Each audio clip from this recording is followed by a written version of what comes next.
이제 언젠가 그런 얘기 한 적도 진짜 탄핵 국면이 되면 윤 대통령이 특검 받겠다고 사정하고 나올 거다. 거꾸로. 결국에는 주범이 누군지 대통령이 알고 있으니까 본인이 피해가기 위해서. 아니 거기에다가 뭐 제가 보니까 아까 뭐 김건희 여사가 자기 뭐 몇 년 동안 아팠다 이렇게 얘기하고 네. 거기에다가 뭐 이 최상병 특검을 보면 거의 대통령의 어떤 과대망상 네. 내지는 비이성적인 어떤 그 초현실적 상황이 벌어지고 석유에선 또 어땠고 이러다 보니까 대통령이 거의 어떤 무속인에 가까워지는 거 아닌가 싶을 정도로 이제 국민을 불안하게 만든 예. 거고 이러다 보면은 대통령이 버티다가 저렇게 뭐 어찌 되는 거 아닌가 이러다 보면은 이런 부분에서 빨리 대통령을 바꿔줘야 된다는 여론이 높아지게 되는 건데 네. 비근한 예를 하나 드릴게요. 네.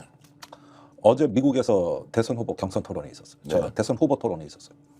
바이든하고 트럼프가 격돌했습니다. 그런데 놀라운 일이 벌어졌어요. 저기 바이든이 말을 제대로 못하는 거예요.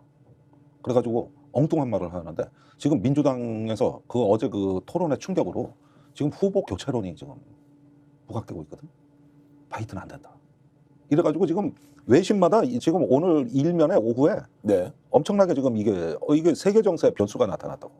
그랬는데 미국 국민들의 67%가 바이든 토론에서 참패했다요.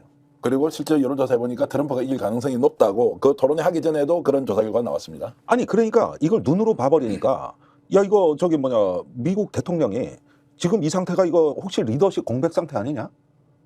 많이 아픈 것 같다 저거는. 이래 되는데 난 우리 대통령에 대해 똑같은 심정을 가져요. 그러면은 지금 저런 것 때문에 미국 전체가 이게 세계 전체가 막 지금 후달리고 있어요.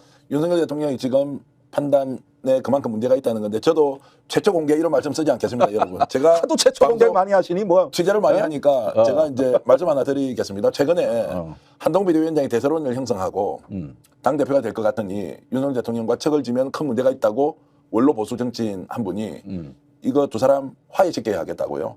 나서서 실제로 노력을 많이 합니다. 두 사람을 만나도록 시도하는데 누가 거절했겠습니까? 윤. 아닙니다. 아니에요? 한동훈 비대위원장이 만나지 않겠다고 했다는 겁니다.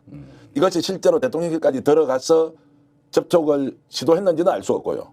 이분이 바깥에서 두 사람을 만나서 화해를 시키려고 했는데 한동훈 비대위원장 쪽에서 만나지 않기로 했다. 제가 한동훈 비대위원장이 만나지 않기로 했다는 것을 확인을 해드릴 수 없고요. 한동훈 비대위원장 쪽에서 만나러 해서가 없다. 그런데 이 말씀을 전한 분이 워낙 중량감 있고 이름을 들으면 다 아시는 분이기 때문에 윤과 한의 관계가 이렇게 극단적으로 벌어지고 있는데 그것은 윤석열 대통령 때문이다 아니라는 겁니다. 한동훈 비대위원장이 만날 마음이 없다는 것과 윤석열 또 대통령은 지금 김종대 전 의원 말씀처럼 바뀔 것이냐 아닐 것이냐고 했을 때 바뀔 가능성이 거의 없다. 그게 벌어진 이유죠. 그렇죠. 네. 자, 이것이 매우 비정치적 상황이 정치를 움직이고 있는 작동의 원리다라고 봤을 때 한동훈 비대위원장과 윤석열 대통령의 관계가 어떤지 여러분 판단하실 수 있을 것이고요. 맞습니다. 그것이 봤을 때 한동훈 비대위원장과 윤석열 대통령의 관계가 어떤지 여러분 판단하실 수 있을 것이고요. 맞습니다. 그것이 최초 공개든 특종이든 이런 걸 다 떠나서 이런 상황이 있었다는 말씀 여러분께 드리겠습니다. 아니 그럼요. 그러니까 지금 상황이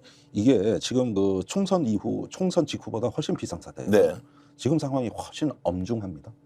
이거 지금 뭐 그냥 제가 괜히 제 의견 말씀드리는 것 같지만은 피부로 느껴져요. 네. 그러면서 안철수 의원이 또 가세하고 나섰잖아요. 특검 찬성한다고. 그게 한동훈 안을 찬성하는데 네. 한동훈 안이 아니면 야당 안이라도 받아야 된다 그랬어요. 네. 한 걸음 더 나갔죠. 그래서 한동안 우물쭈물하다가 이러는데 한동훈 캠프에 국회의원들 들어가 있죠 지금.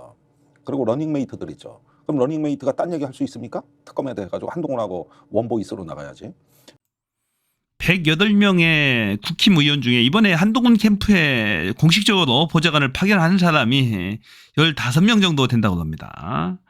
기타 여기저기 용산 눈치 보면서 파견 못한 것까지 감안한다라고 한다면 한 30에서 40명 정도가 이제 된다라고 추정을 하는데 최병 특검법은 어떻게든지 간에 통과될 가능성이 상당히 높습니다. 이 한동훈이도 반드시 대법원장이 추천해야 된다는 건 아니에요. 대법원장 등이라고 됐습니다. 그래서 변협에서의 추천도 배제를 하고 있는 것이 아니에요. 변협 추천안은 지난번 그 최병 특검안이 변협 추천 아니었거든요. 그러니까 민주당도 상당히 받을 만은 한 아니에요. 그래서 상당히 최병 특검법은 통과가 어떻게든지 간에 초읽기에 들어갔다라고 보시면 될 것 같습니다.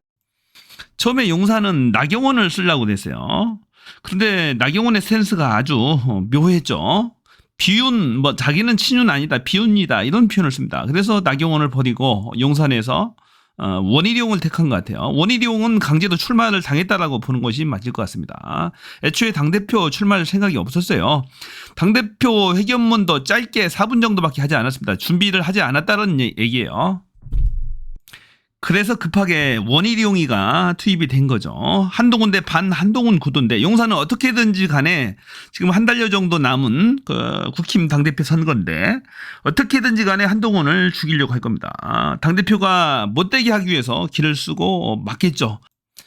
문제는 지금 한동훈이가 1차 투표에서 과반을 할 수 있느냐가 문제예요, 지금.